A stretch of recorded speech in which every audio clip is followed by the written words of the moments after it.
day, my father strives to embed within us four sisters one idea: always be there for one another. And he wasn't just talking about the emergency type situations, he was talking about the day-to-day. In 2013, my sister and I were both part of one-to-one iPad programs.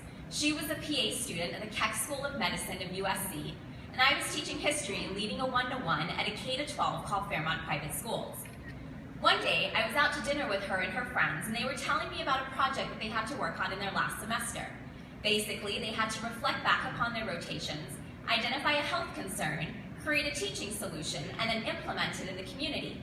They were so angry because in this last semester, all they wanted to do was refine their resumes and study for their boards. And I was really confused because to me, this appeared to be the very crown jewel of their resume. And then I started to realize that these students didn't grasp the why. Like many students in higher education, they had been told that if you work hard and get good grades, there was a big payout and a great job waiting for you on the other side. Little did they realize that the world of work was drastically changing. Today's 21st century economy no longer wanted cogs in a machine, as Seth Godin would say. They wanted these very type of solutionaries that would create and implement these types of projects.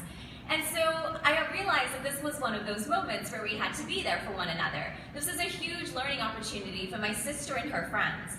But more than that, this was an incredible opportunity to be able to tell the story of what can happen when K-12 and higher education come together. A chance to retell what learning can look like.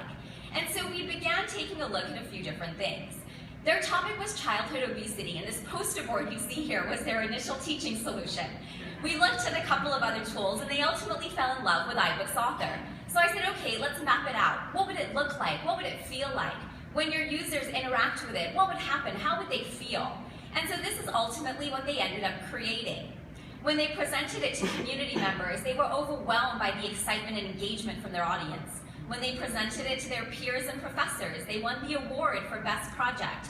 But above all, the director of their program realized that this type of learning should have happened inside as well as outside of the classroom, and it should have happened for all of the students.